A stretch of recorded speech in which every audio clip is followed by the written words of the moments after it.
അല്ല എന്നാലും നമ്മുടെയൊക്കെ ഒരു ഐഡിയൽ കപ്പിളാണ് ദിലീപേണ്ണും കാവ്യ ചേച്ചി എന്നൊക്കെ പറയുമ്പോ. അപ്പൊ ഈ എന്ത് കാര്യത്തിലും അപ്പൊ വഴക്കുണ്ടാവണേ? ചുമ്മാ പറഞ്ഞാണ് ഒരു പ്രാസത്തിന് പറഞ്ഞു നോക്കിയതാ. അല്ല ഒന്നും വലിയ വാർത്തയാക്കല്ല കേട്ടോ. അയ്യോ എന്റെ ദൈവമേ, ഞാൻ എന്തെങ്കിലും ഉണ്ടാക്കുന്നുണ്ടോന്ന് ചോദിച്ചപ്പോ വഴക്കൊക്കെ ഉണ്ടാക്കാൻ ശ്രമിക്കുന്നു, അങ്ങനെ പറഞ്ഞു പോയതാണ്. ദൈവമേ, അയ്യോ ഒന്നുമില്ല, ഞാൻ പറഞ്ഞില്ല. നാളത്തെ വാർത്ത അതായിരിക്കും, ഒന്നാമത് ഞാൻ അടുക്കളയിലെ വഴക്കുകൾ. അൽക്കാപൂർവ്വം വല്ല വെള്ളമൊക്കെ ചോദിച്ചിട്ട് അവിടെ ചെല്ലാറുള്ളൂ. അല്ല എന്നാലും മഹാലക്ഷ്മിയുടെ കാര്യത്തിൽ കേട്ടോ, കാരണം ഇപ്പം പല വലിയ വിവാഹങ്ങൾക്ക് മുമ്പ് ഏറ്റവും കൂടുതൽ മീഡിയ കവറേജ് എനിക്ക് തോന്നുന്നു ദിലീപേട്ടനെയും ചേച്ചി. എല്ലാവരും ചോദിക്കുന്നത് മീനാക്ഷിയെ കുറിച്ചും മഹാലക്ഷ്മിയെ കുറിച്ചും കൂടുതൽ ചോദിക്കുന്നത്. രണ്ടുപേരെ പറ്റിയുള്ളൂ. അതെ അതെ അതെ അതെ. അപ്പൊ എനിക്കൊന്ന് മീനാക്ഷിയുടെ ഒരു നല്ല ചായ നമുക്ക് തോന്നും ചിലപ്പോ. പണ്ടത്തെ ആ ചെറുപ്രായത്തില് രണ്ടുപേരുടെ ഫോട്ടോ കണ്ടു കഴിഞ്ഞാൽ രണ്ടുപേരുടെ ചെറുപ്പം ഒരേ പോലെയാ. നമുക്ക് തന്നെ പിന്നീട് കൺഫ്യൂഷൻ ആയിട്ടുണ്ട്. എന്നുവെച്ചാൽ ഇതിലേത് അങ്ങനെ വന്നൊരു ടൈം ഉണ്ടായിരുന്നു. ഇപ്പൊ കുറച്ച് വ്യത്യാസമായി, ആൾക്കാർ വളരുമ്പോ അതിന്റേതായ കുറച്ച് വ്യത്യാസം. കുറുമ്പുണ്ടെന്ന് ദിലീപേട്ടൻ പറഞ്ഞിട്ടുണ്ടായിരുന്നു. ഇപ്പോഴും ഉണ്ടോ ദിലീപേട്ട?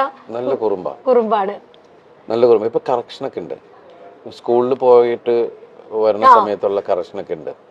ഇപ്പൊ ഞങ്ങള് ഒരു യാത്ര പോയിട്ടുണ്ടായിരുന്നു ഹോങ്കോങ്ങില്. അപ്പൊ അവിടെ പോയിട്ട് നിൽക്കുകയാണ്. അപ്പൊ ഞാൻ എന്തോ ആവശ്യത്തിന് വേണ്ടിയിട്ട് ലഗേജ് ഒക്കെ ആയിട്ട് റാപ്പ് ചെയ്യാൻ വേണ്ടിയിട്ട് ഞാൻ അവിടെ പോയി എയർപോർട്ടിൽ. അപ്പം ഞാനിത് ചെയ്തിട്ട് വരണം. അപ്പൊ അതുവരെ അപ്പൊ നമ്മുടെ പുറകിൽ ആള് നിൽക്കുന്നുണ്ട്. ആ പ്രായമായ ഒരു അപ്പൂപ്പനും അമ്മൂമ്മയും പിന്നെ നിൽക്കുന്നുണ്ട്. അപ്പൊ വേഗം കാവ്യ പറഞ്ഞു യു ഗോ എന്നുള്ളൊരു അയാള് അമ്മ that's not correct, it's a command. You can request them. You can go. എന്നൊക്കെ പറഞ്ഞിട്ട് ഇവള് തിരുത്തൽവാദി ആയിക്കൊണ്ടിരിക്കുകയാണ്. ഒരു സെന്തോ പറഞ്ഞപ്പോ അച്ഛാ that's not in, that's on. ഇപ്പോഴത്തെ പിള്ളേര് ഇത് പഠിച്ചോട്ടോ. അവര് IB സിലബസിലാണ് പഠിക്കുന്നത്. അപ്പൊ ഇടയ്ക്ക് ഞാൻ പറഞ്ഞു ഇങ്ങനെ മോളിപ്പോ MBBS പരീക്ഷ കഴിഞ്ഞു, അവള് പാസ്സായി, അവൾ ഔസർജൻസി ചെയ്യാണ്. ഞാൻ വേറെ ആരോട് എന്തോ സംസാരിച്ചപ്പോ അവര് വിശേഷം ചോദിച്ചപ്പോ ഞാനാ പറഞ്ഞു. ഇവളിങ്ങനെ നിന്നിട്ട് എന്റെ തട്ടണു. ഞാൻ UKG പാസ്സായി എന്ന് പറ. UKG പാസ്സായി എന്ന് പറയാൻ പഠിക്കുവേട്ടാ, ഇരുന്ന് കുത്തിയിരുന്ന് പഠിക്കുന്ന ഒരു പ്രകൃതമാണോ അതോ ഇങ്ങനെ? ആ സ്കൂളിലെ ആൾക്കാർ പറയുന്നത് നിങ്ങള് ഒന്നും പഠിപ്പിക്കരുത്. മാതാപിതാക്കളോട് പറഞ്ഞ ആദ്യത്തെ മീറ്റിംഗ് അതായിരുന്നു. നിങ്ങളുടെ കുട്ടികൾ ഇവിടെ വരട്ടെ, അവര് എന്താ പഠിച്ചെന്ന് ഒരു സമയം കഴിയുമ്പോൾ നിങ്ങൾക്ക് മനസ്സിലാവും എന്ന് പറയുന്നുള്ള. പക്ഷെ അവിടുത്തെ കുട്ടികളൊക്കെ നമ്മൾ ഇവരൊന്നും പഠിക്കണമെന്ന് കാണില്ല. പക്ഷെ അത് കഴിഞ്ഞ് പിന്നെ ഇടയ്ക്കിടയ്ക്കാണ് ഈ ഹോംവർക്ക്. പക്ഷെ ഹോംവർക്ക് എന്ന് പറഞ്ഞാൽ ഇവക്കുള്ള പണിയാണ്. അത് എല്ലാ മാതാപിതാക്കൾക്കും അത് കൂടുതൽ അമ്മമാരാണ്. ഇപ്പൊ കണ്ടില്ല, അത് വരച്ച് അത് ഒട്ടിച്ച് ഇത് വെച്ച്. ചേച്ചി ആയിരിക്കും അല്ലേ ഇരുന്ന് ചെയ്യുന്ന? കാരണം ഇല്ല, കാവ്യ ചേച്ചിയാണ് ചെയ്യുന്നത്. ഇവളുടെ ചേച്ചിയാന്ന് ചോദിച്ചു മീന. എന്നാലും ഞാൻ ഒരു കാര്യം ചോദിക്കട്ടെ ദിലീപേണ്ണ, കാരണം കാവ്യ ചേച്ചീനെ അത്രയും സ്കൂൾ കാലം തൊട്ട് കണ്ട ഒരാളാണ് ദിലീപേണ്ണ. പിന്നെ ഇതാ ഭാര്യയായി, ഇപ്പൊ അമ്മയായി ചേച്ചി, ഇപ്പൊ കാവ്യ ചേച്ചി.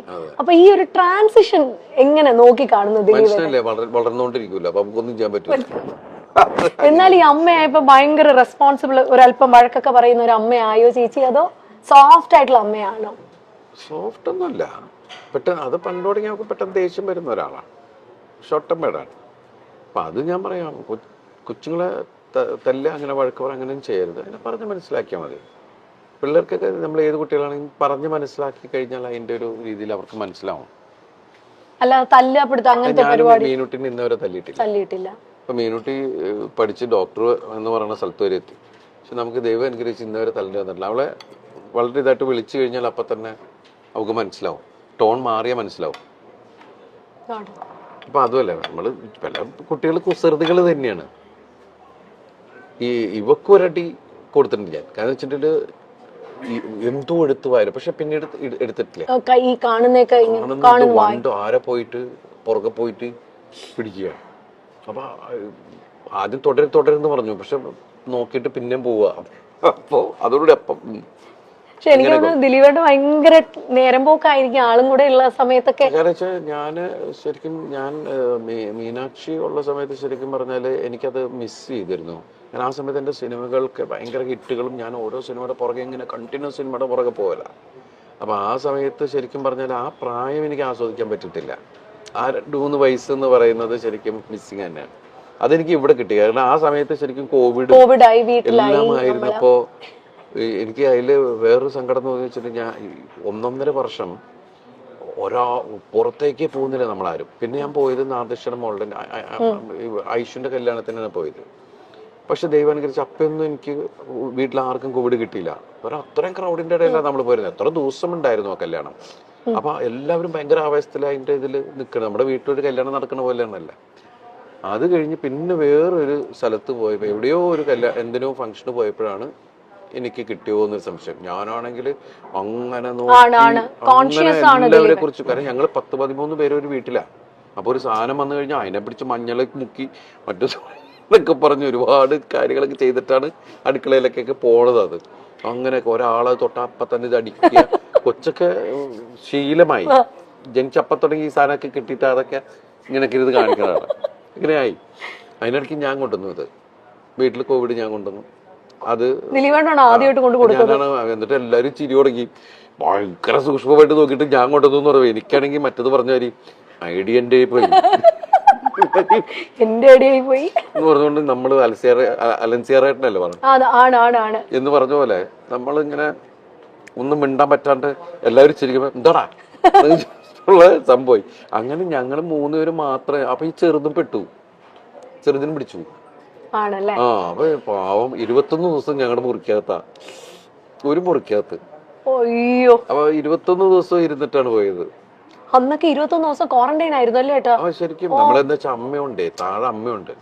അപ്പൊ അതുകൊണ്ട് അമ്മയ്ക്കൊരു കുഴപ്പം, അമ്മയ്ക്ക് പ്രായമുള്ളതല്ലേ, എന്തെങ്കിലും പറ്റിക്കഴിഞ്ഞാലൊന്നും ഇയാളുടെ ഇതിനകത്ത് നമ്മൾ അവിടെ തന്നെ ഇങ്ങനെ ഇരുന്ന് ഇതാക്കിയിരുന്നു. അപ്പൊ ആ സമയത്തൊക്കെ നമ്മൾ ഇവരിങ്ങനെ വാച്ച് ചെയ്തോണ്ടിരിക്കലും ഒക്കെ ഉണ്ടല്ലോ.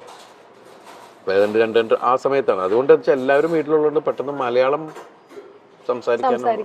തങ്കമണിയുടെ റിലീസിനെ പറ്റിയൊക്കെ മഹാലക്ഷ്മി മീനാക്ഷി ഒക്കെ എന്നാ പറയുന്നു കേട്ടോ അവര്? അല്ല, എല്ലാവരും ഇപ്പൊ സോഷ്യൽ മീഡിയയിൽ ഇത് വരുന്ന മീനാക്ഷി ശരിക്കും നല്ല ആസ്വാദകയാണ്.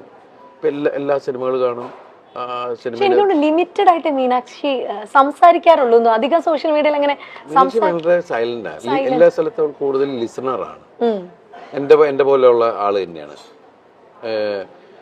അങ്ങനെ എനിക്ക് തോന്നുന്നത് സ്വഭാവം കാവ്യയുടെ ഇവക്കുള്ളത്. അവള് ചെന്ന എവിടെയും ഭയങ്കര വർത്താനവും ആ ഏരിയ മൊത്തം അവളുടെ ഏരിയയിലാക്കി കളയും.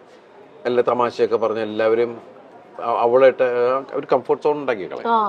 അത് തന്നെയാണ് ഇവളുടെ സംഭവം. നമ്മള് രണ്ടുപേരും വളരെ സൈലന്റ് ആൾക്കാരാ ശരിക്കും പറഞ്ഞു. അല്ല, എന്തായാലും അതുകൊണ്ട് ഭയങ്കരമായിട്ട് ബാലൻസ് ആയി. ഇപ്പൊ ദിലീപേടിന് വേണ്ടി ഇതേ വെജ് ആണ് കേട്ടോ കൊണ്ടുവന്നേക്കുന്നേ. കഴിക്കട്ടെ, അതിന്റെ ഇടയിൽ ഞാൻ ആണ്. അല്ല, ദേയ്പൂട്ടില് ഫുഡിന്റെ കാര്യം പറയണം. ഇവിടെ ഒരു ഭയങ്കര വൈഡ് റേഞ്ച് ഓഫ് മെനു ആണ് ഇവിടെ ദേയ്പൂട്ടിലുള്ളത്. കാരണം ഞാനും കെട്ടിയനും കൂടെ വന്നാൽ ദിലീപേട്ട പുള്ളി എപ്പോഴും കഴിക്കുന്ന ഇലയിലൂണാണ്. ഇവിടുത്തെ ഇലയിലൂണ്. ഞാനും കഴിക്കാറുണ്ട് ഇലയിലൂണ്. ഞാൻ പൊതിച്ചോറൊക്കെ വാങ്ങിച്ചോണ്ട് പോകും.